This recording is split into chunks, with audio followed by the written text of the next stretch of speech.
Fala pessoal, tudo bem com vocês? O meu nome é Roberto Júnior e nós estamos aqui para mais uma aula de informática. No encontro de hoje, nós estaremos falando um pouco sobre o nosso sistema operacional Linux, tá? Esse tema, geralmente, ele é bem mal compreendido por alguns concurseiros, né, que acabam vendo o assunto de forma muito mais superficial do que deveriam. E eu estou aqui para orientar vocês, né, a respeito dessa área também que é tão importante aí para o teu concurso público, né, que é a parte que fala a respeito do sistema operacional Linux. Então, nós vamos, né, partir do princípio de sistema operacional de forma bem pontual, porque nós já trabalhamos aqui em nosso curso esses aspectos mais gerais e nós temos a finalidade justamente de termos, né, um estudo aí contínuo, tá bom? Então nós vamos revisar alguns conceitos ainda dentro dessa visão geral a respeito do sistema operacional e depois, né, de revisarmos esse ponto tão importante, nós iremos dar continuidade aí ao nosso estudo objetivo, né, a respeito das características do nosso sistema operacional Linux. Então, vem comigo e vamos lá iniciar aqui o nosso estudo, beleza? Bom, gente, o primeiro ponto que nós precisamos trabalhar aqui é justamente, né, o que vem a ser o sistema operacional. O sistema operacional, como a gente já trabalhou em nosso primeiro encontro, ele é o principal software do nosso computador. Então, ele vai servir como base na nossa conversa entre o hardware, né, e a figura do usuário.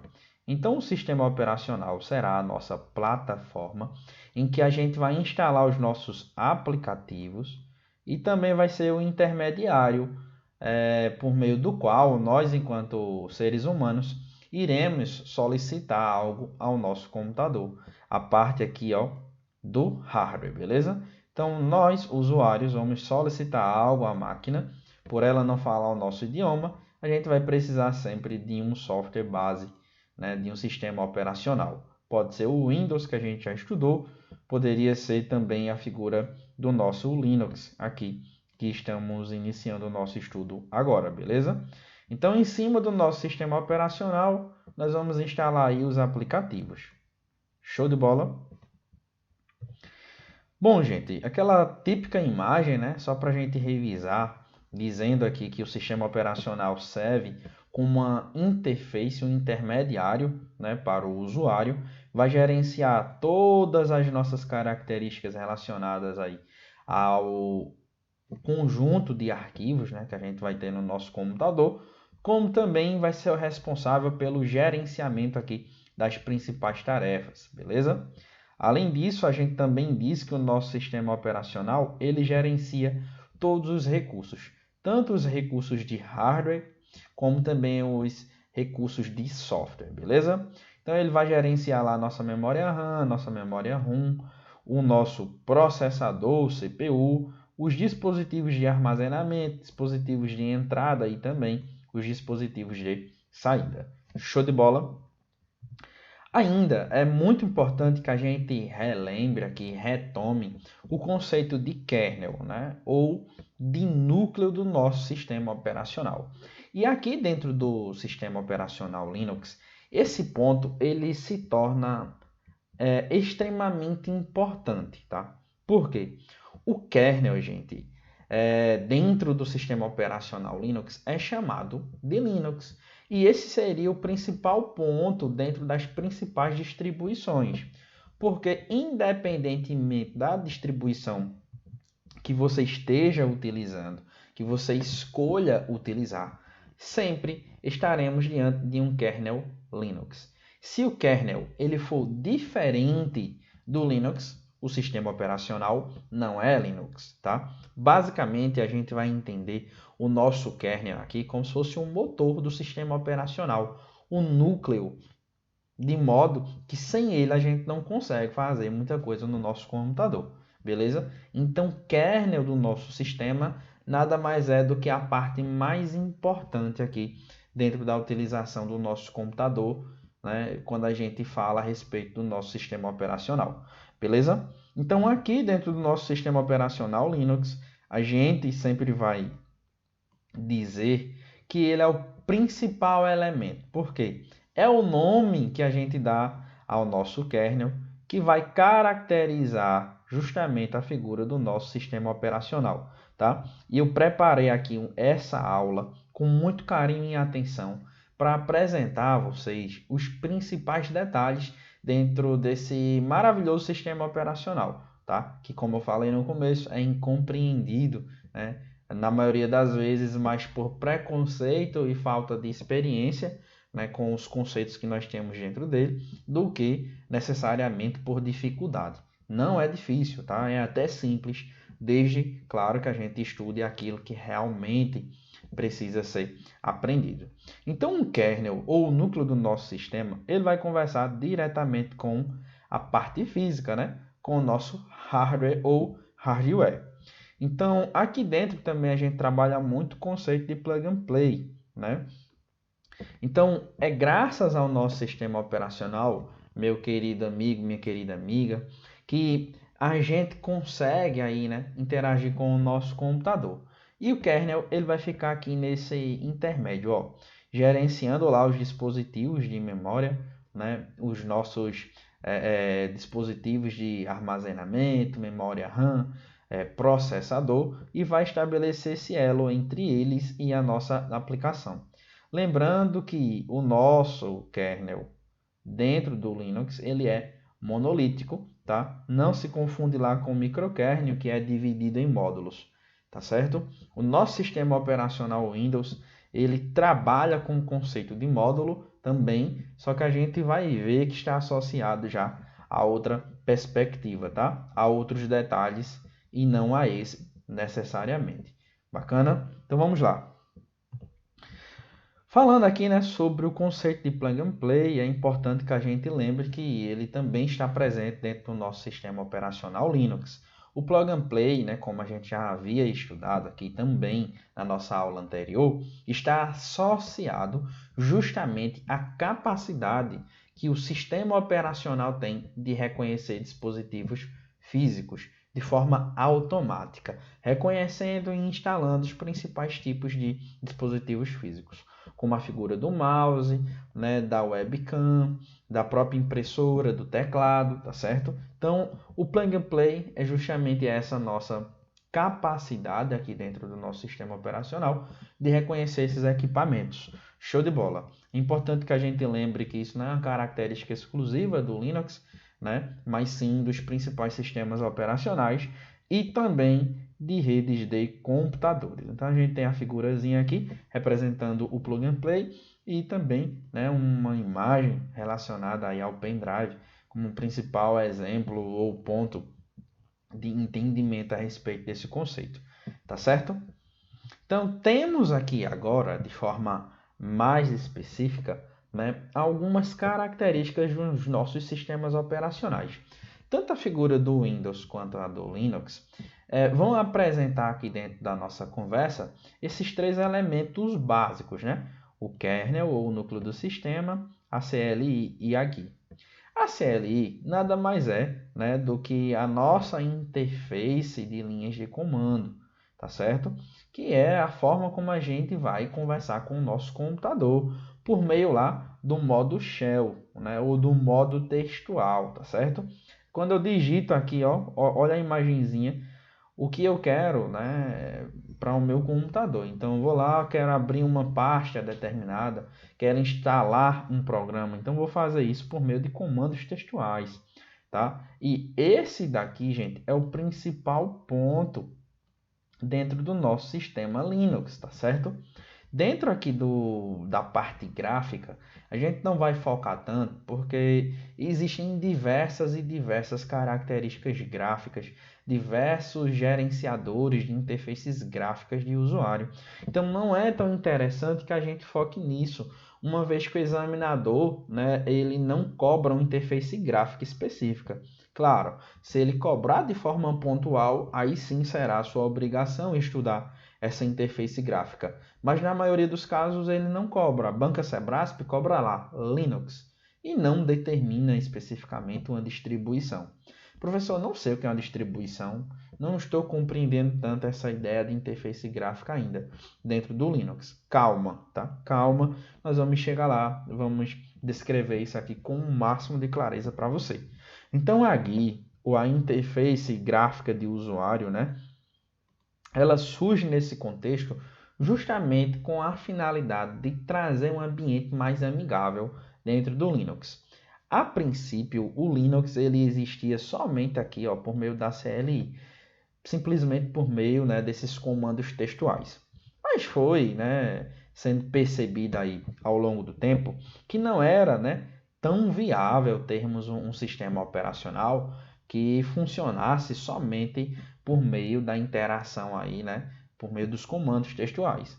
Então, né, as principais empresas responsáveis pelo nosso Linux acabaram também aderindo ao conceito presente, principalmente dentro do nosso Windows, adotando algumas interfaces gráficas que nós vamos estudar aqui de forma pontual. Então, se o examinador disser que ainda hoje o sistema operacional Linux só funciona lá por meio da interface textual de comandos, vai estar errado. Se ele disser que a interação entre o humano e o computador que utiliza o sistema operacional Linux ainda hoje é difícil, você também vai dizer que está errado, tá? Porque hoje existem, pelo menos, essas duas formas de nos comunicarmos aqui com o nosso sistema operacional. Ou seja, por meio da interface textual, como também por meio lá da interface gráfica, né? Ou melhor dizendo, eu também posso conversar lá com o meu computador de dois modos. O modo shell, que é por meio do terminal textual, como a gente viu aqui, e também o modo gráfico, né, que já é essa interface gráfica aqui, né? Essa imagem é lá dentro do Ubuntu, né, que a gente acaba encontrando essa interface gráfica, que é apenas um exemplo dos inúmeros exemplos. Enquanto lá no Windows a gente tem um exemplo só de interface gráfica com um nome apenas, aqui dentro do Linux ó, surgem vários e vários nomes, por isso que não é tão interessante que você foque nesse detalhe, tá certo? Então, vamos lá, né? Só para a gente relembrar, ó, temos o kernel, que vai conversar aqui no nível de máquina, né? Vai conversar na linguagem do hardware. Temos o shell, né, que vai possibilitar a conversa com o nosso computador, justamente graças aos terminais textuais ou ainda graças à figura dos comandos textuais que a gente envia para o nosso computador. E temos a parte da aplicação, que são os aplicativos. Aqui eu coloquei, né, uma imagem do Writer, que é justamente um dos principais exemplos aí de editores de texto. Aqui no caso é um editor de texto que faz parte da suíte de escritório LibreOffice, né? Enquanto lá no Windows eu utilizei a imagem do Word, aqui eu estou utilizando agora a imagem do Writer, tá? Sempre associando a figura do nosso sistema operacional Linux. Show de bola? Então, ó, além disso, a gente, claro, é evidente, vai precisar falar aqui a respeito dos sistemas de arquivos, beleza? E quando a gente fala aqui, gente, no nosso sistema de arquivos, aí é muito, mas muito importante que você lembre que o sistema de arquivos ele vai ter uma importantíssima função, né? Aqui dentro do nosso sistema operacional Linux. Por quê? Assim como lá dentro do nosso Windows a gente tinha esse importantíssimo recurso, fazendo menção, né, fazendo sempre a descrição do modo como o sistema vai trabalhar com os arquivos, aqui dentro não é diferente, tá? Então, enquanto lá no Windows a gente tinha dois principais sistemas de arquivos sendo manipulados pelo sistema operacional, né? A ideia do NTFS e o FAT32, aqui nós vamos ter inúmeros, uma quantidade exorbitante. Agora, quais são as principais, e é nesse ponto que a gente vai trabalhar hoje aqui, tá? As duas principais possibilidades dentre as inúmeras que existem. Por quê? Se a gente for sempre tentar enxergar o ambiente de prova, o ambiente de estudo em qualquer matéria considerando tudo que existe, a gente vai ficar realmente incomodado em estudar só uma pequena parte. Mas diante das provas de concurso público, da forma como a nossa banca Sebrasp, por exemplo, cobra esses assuntos, a gente já tem mais ou menos uma previsão do que pode ser exigido, né, lá no momento da sua prova, tá certo? Então confia aqui que vai dar certo. Vamos lá. Então, ó, quando a gente fala aqui na figura do nosso sistema de arquivos, é muito importante que você note que aqui nós vamos ter dois principais também, ó, o EXT e o XFS, tá?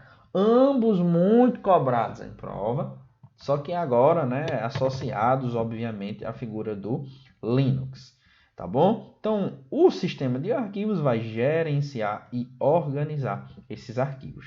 É importante que a gente lembre que eles suportam sistemas de arquivos lá do sistema operacional Windows, ou seja, o NTFS, que é o padrão para o Windows, e também o FAT32, que é o padrão para a figura lá dos pendrives, tá certo? É importante que vocês lembrem desses dois. Show de bola? Então, o sistema de arquivos aqui dentro do Linux vai ter exatamente as mesmas funções que teríamos lá dentro do NTFS do FAT32 no sistema operacional Windows. A função é a mesma, tá? Então vai fornecer os mecanismos, né, necessários para a gerência dos dados, para a permissão dos dados, né, para todo o trabalho de otimização em relação ao acesso a esses dados, as informações, beleza? Então, é basicamente a mesma coisa. Um detalhe que a gente poderia dizer aqui para vocês é que o EXT e o XFS, quando comparados com o NTFS, eles são muito assim escolhidos, né, na maioria das vezes, porque tem um sistema de arquivos muito mais robusto. Ele foi pensado nesse sistema de arquivo para funcionar em servidores, então a tendência é que realmente eles sejam mais interessantes diante de algumas necessidades, principalmente na figura dos servidores, tá? Mas tanto o Linux quanto o Windows, eles são utilizados tanto em servidores quanto em computadores pessoais. Isso é importante ser destacado aqui. Beleza? Então, ó, já falamos aqui ou revisamos o conceito de sistema operacional, quais são as suas principais funções, os seus principais componentes, tá? E quais são aí, né, as características, principalmente dentro do sistema de arquivos, que pertencem, né, exclusivamente à figura aí do nosso Linux, beleza? Então vamos lá continuar o nosso estudo aqui ainda. Bom, gente, assim como na figura do Windows, né, o Linux ele pode ser carregado em diversos dispositivos, ó, CD, DVD óptico, HD e também SSD e pendrive. Inclusive, foi graças ao Linux que a gente começou a trabalhar com o conceito de Live CD, né, que é quando eu consigo utilizar um programa sem precisar instalar ele no meu computador, porque ele já vem, né, pré-instalado, digamos assim, dentro desses dispositivos. Então eu executo eles sem a necessidade de instalar no meu computador. Eles também são chamados de auto-executáveis, né? Porque eu pego lá o meu computador com um desses CDs ou até mesmo dispositivo removível, em que eu vou conseguir executar o programa sem necessitar aí realizar a instalação. Também é um conceito que surge aqui de forma muito forte dentro do nosso Linux, tá? Vale muito a pena a gente lembrar desse detalhe, tá certo? Então, ó, o primeiro ponto que eu gostaria aqui de destacar e chamar a sua atenção dentro do Linux é a questão dos usuários. Nós temos três tipos de usuários aqui dentro do nosso sistema operacional. Enquanto lá dentro do Windows nós temos o usuário do tipo administrador, o usuário padrão e o usuário convidado, aqui nós temos dentro do Linux o usuário root, o usuário do sistema e os usuários comuns, tá bom? Então preste atenção. Quando eu falo no usuário root, root significa raiz. Root está associado justamente ao usuário, né, que detém todos os poderes dentro desse sistema. Então, qualquer coisa que o sistema oferecer lá como recurso ou possibilidade, vai poder ser realizado por meio do usuário root. O usuário root aqui dentro do nosso Linux, pessoal, ele só vai pertencer ao dono do computador, né? Ao administrador do computador, tá? Ou do servidor. Então, por isso que a gente diz que o usuário root ele só vai realmente ser ativado lá, né? Em situações de administração do nosso sistema. E só vai existir um usuário chamado root, que também é um super usuário. E aqui eu quero que você preste atenção em alguns detalhes. Veja, eu tenho o conjunto lá dos super usuários e tenho o usuário root aqui dentro. Então eu vou botar assim, SU, e vou ter aqui um R, tá? Para representar o root. Veja, eu não estou dizendo, preste atenção, que o superusuário ele é maior do que o root. Não. Eu só quero organizar aqui na sua mente o seguinte. Veja, superusuário é um tipo de usuário que tem mais poderes do que os usuários comuns dentro do nosso sistema Linux, tá? Então, eu só tenho um usuário root, somente um usuário root, que vai ter todas as funções possíveis. Ele pode apagar o núcleo do sistema operacional. Só para você ter noção, que é a parte mais importante. Eu vou ter apenas um usuário root, mas esse usuário root, ele pode criar ou dar privilégios a outros usuários. E esses outros usuários, eles estarão aqui dentro dessa classificação, né? Sendo um superusuário. Ou seja, o que é que eu quero que você note? Que todo usuário root, ele é um superusuário, mas que nem todo superusuário é um usuário root, tá? Meu Deus do céu, calma, veja. Como eu desenhei aqui, o usuário root ele vai ter todos os poderes. O superusuário ele vai ter privilégios semelhantes ao do root, mas ele não é root. Ele se tornou um usuário que tem privilégios especiais porque o root, que é o administrador do sistema, deu esses poderes a ele. O root, por ser já, né, um tipo de usuário privilegiado, cheio de privilégios, ele já é entendido como superusuário. Por isso que eu coloquei aqui, né, dizendo que o root ele só vai ter, né, um a cada sistema e que ele também é chamado, é considerado superusuário. Aí é importante que você entenda que root nós só vamos ter um a cada sistema operacional Linux, mas podem existir vários superusuários, ou seja, eu posso pegar vários usuários comuns e dar privilégios a esses usuários, inclusive os mesmos privilégios que um root teria, desde, obviamente, que um usuário root acabe dando esses privilégios, né, a esses usuários comuns, transformando eles em superusuários, né, elevando eles à classe de superusuário. É importante que você perceba esse detalhe.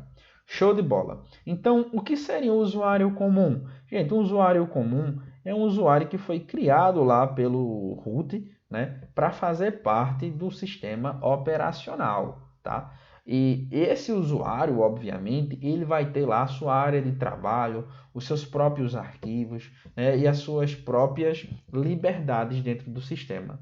Eles não vão ter todas as liberdades do mundo, mas comandos básicos como criar um diretório, instalar um determinado programa ali na sua conta de usuário, show de bola, né? Ele pode até conseguir fazer isso, tá certo? Agora, vamos lá. Os usuários comuns eles são adicionados lá por meio de dois comandos textuais. Agora, eu não quero que você, né, se perturbe tanto com isso. Eu quero somente que você entenda o conceito. Veja, ele pode ser lá adicionado por meio do comando user add ou até mesmo por meio do comando add user, tá? São as duas possibilidades. Então, eles podem se tornar superusuários se o root permitir, ou seja, é justamente o conceito que a gente estava trabalhando há pouco instante, né? Há poucos instantes, beleza? Agora há pouco. Então, ó, além do usuário comum e do root, nós temos os usuários do sistema. Os usuários do sistema, você vai entender como se fossem processos, né? Como se fossem programas internos a algumas funcionalidades dentro do sistema. Professor, isso pode ser cobrado assim na prova? Talvez sim, mas de uma forma mais simples. Vamos entender que os usuários do sistema, eles são, na verdade, usuários que são criados de forma automática e temporária dentro do nosso sistema operacional Linux. Ou seja, são criados ali para executar algumas rotinas do sistema, para desempenhar uma função ali específica e determinada.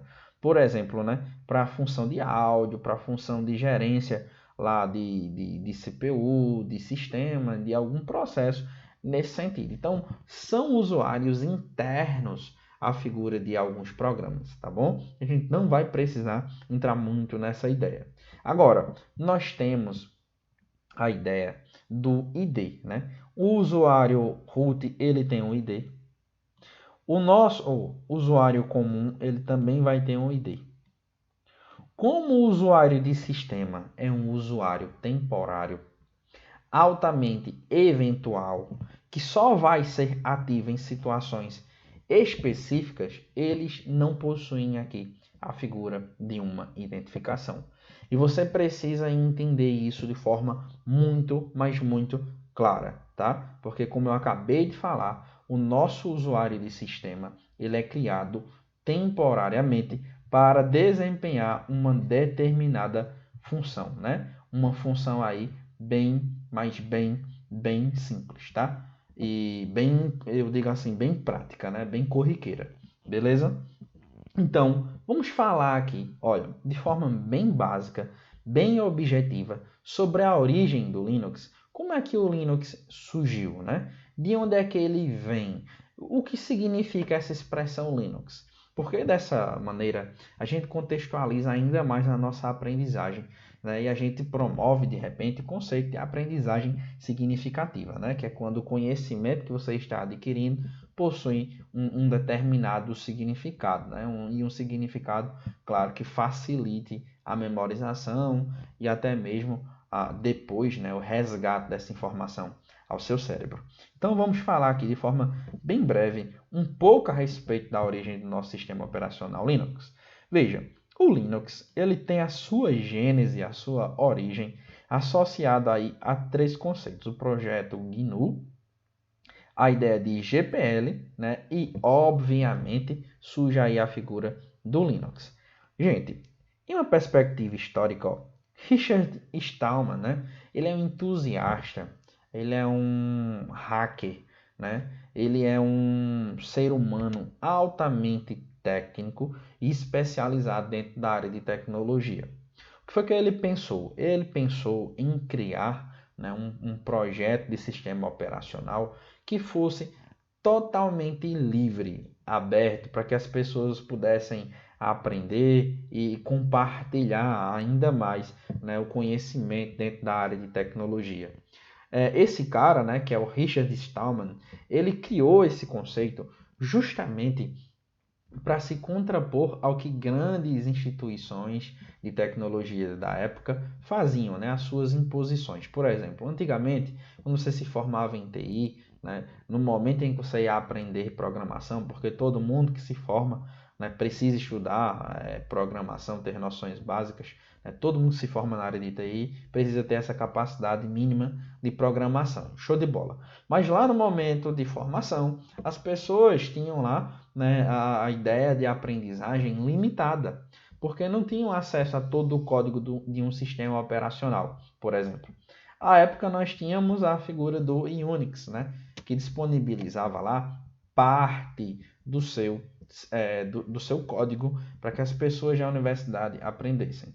Richard, insatisfeito com isso, começa agora a trabalhar, né, para construir um sistema operacional livre, né, disponível para todo mundo e que tivesse as funcionalidades parecidas lá, né, com o próprio em Unix, né, que é esse sistema que eu acabei de falar para vocês. Show de bola. Só que ele não queria fazer isso, gente, de qualquer modo, né? Ele queria fazer isso assegurando que todo mundo tivesse acesso ao desenvolvimento desse sistema, né, desse conceito de sistema operacional. E aí é onde surge o open source. Open source significa código aberto, né? É a ideia aí, por exemplo, de termos um código que vai estar disponível e público para todo mundo que quiser aprender sobre determinado programa, né? Que os programas são construídos em códigos. Show de bola. Então é aí que surge uma licença que a gente chama de GPL, que é a licença pública geral, licença pública geral do GNU. Então é mantida hoje, né, essa ideia de GPL, de licença pública, por meio de uma instituição, né, que é a Free Software Foundation, ou FSF, né? Então ainda hoje, nós trabalhamos muito com essa ideia de licença pública geral, né, que é a licença livre, tá certo? Então, o que foi que aconteceu? Richard, ele desenvolveu lá com a comunidade de programadores o sistema operacional. Só que até então, o sistema operacional do projeto GNU, ele não tinha estabilidade no kernel, né, no núcleo do sistema operacional. Então, o que é que acontece? Nós tínhamos muita instabilidade no principal componente do sistema. Então, imagina você ter lá uma Ferrari e dentro dessa Ferrari não tem um motor bom, né? Então não ia muito adiante. Então o que é que acontece? Surge em cena aqui a figura do nosso Linus, né? Linus Torvalds, né? Que também é um programador, né? Que também é um hacker, que também é importante para a história da computação. Então o que foi que ele fez? Ele desenvolveu sozinho a figura do núcleo do sistema operacional. Veja que cara fantástico, inteligentíssimo. Então o que é que acontece? Para homenagear esse cara, Richard Stallman, com a comunidade lá, né, de responsáveis pelo projeto GNU, projeto de sistema operacional, digamos assim, de desenvolvimento comunitário, resolveram fazer uma homenagem a ele. Então uniram o nome dele, que é Linus, com Unix, né, graças à licença GPL, tá? E que foi, né, disponibilizado, como é até hoje, por meio da licença pública livre. Show de bola. Então, unindo Linux mais Unix, surgiu justamente o Linux, beleza? Então, a expressão Linux vem de Linux mais Unix. Professor, Unix, sim, que foi lá, né, um dos primeiros sistemas operacionais disponíveis aí na história da computação, né, para o computador, de repente, de característica pessoal. Então, perceba, o Linux ele surge aqui como um sistema final, né, que é um subproduto lá do projeto GNU, né, e surgiu dessa parceria entre a comunidade lá do projeto GNU e o nosso Linux, né? Então surgiu aqui a figura do pinguinzinho, né, que é chamado lá de Tux. É o nome desse mascote, tá? Alguns examinadores já cobraram isso. Tem maluco para tudo. Tá. Show de bola. Mais alguma coisa, professor, que eu preciso saber nesse sentido? Sim, você precisa saber sobre as liberdades. Então, ó, de forma bem rápida mesmo, você precisa lembrar que todo software livre ele vai ser gerido aí por uma licença chamada de licença pública ou até mesmo de copyleft, né? Nós temos o copyright, que tem esse Czinho e o círculozinho, que protege lá os direitos autorais, né, das pessoas. Então, graças ao copyright, a comunidade que detinha os direitos autorais fez o quê? Abriu esses direitos autorais e tornou esses direitos autorais de domínio público, para que todo mundo tenha acesso a ele, tá? Então, copyleft, ele além de se contrapor a figura do copyright, né, que dá uma autoria a determinada pessoa e também todos os direitos a essa pessoa, o copyright ele tem a ideia de proteger e proteger e proteger, né? Fechar ali a origem de um determinado produto, o acesso a um determinado produto, principalmente no campo do software. Enquanto copyleft ele tem a ideia de abrir, de garantir que um determinado código ele vai permanecer livre, tá? Então, copyleft é um conceito jurídico, um termo jurídico, do mesmo modo que copyright também é um termo jurídico, né? Relacionado à proteção, nesse contexto aqui que a gente está conversando, do software. Então, quais são as liberdades que o software livre, como o próprio nome já diz, né, oferece? Aqui é o símbolo da open source, né? Para ambiente de prova, software livre e open source são a mesma coisa, tá? E ele oferece 4 liberdades, que são numeradas lá de 0 até 3, mas são 4 liberdades. Então, a liberdade de executar para qualquer funcionalidade, para qualquer finalidade, estudar o código para qualquer funcionalidade, e temos associado também aqui a ideia de estudar, né, o acesso ao código-fonte. Né? Por isso que o código-fonte é livre, público para qualquer pessoa. Além disso, nós temos lá a liberdade para distribuir cópias originais e também a liberdade para modificar e distribuir cópias modificadas. E aqui é extremamente importante que você entenda o que significa dizer que temos a liberdade para distribuir cópias modificadas. Por quê? Veja, é a partir disso que surge o conceito de distribuições, que nós vamos aprofundar um pouco mais adiante, tá? Mas o que seria distribuir uma determinada modificação que eu fiz em um software? Seria criar um site para permitir que outras pessoas tenham acesso a esse código, para que outras pessoas tenham acesso a esse programa de forma livre, que possam também executar para qualquer finalidade, inclusive para ganhar dinheiro. Nada impede que eu use um software livre para ganhar dinheiro, tá? E você não pode confundir um software gratuito com um software livre. Não quer dizer que porque ele é livre, que sempre será gratuito. Às vezes, né, é cobrado um valor por um software livre, porque existe uma comunidade, um suporte por trás dele, para que ele continue funcionando. A gente vai ver mais a respeito disso, né, quando estivermos falando das distribuições, tá bom? Então agora nós vamos fazer uma breve pausa e daqui a pouquinho a gente volta para que a gente continue aqui o nosso estudo ainda dentro do nosso sistema operacional Linux, beleza? Então não saia daí.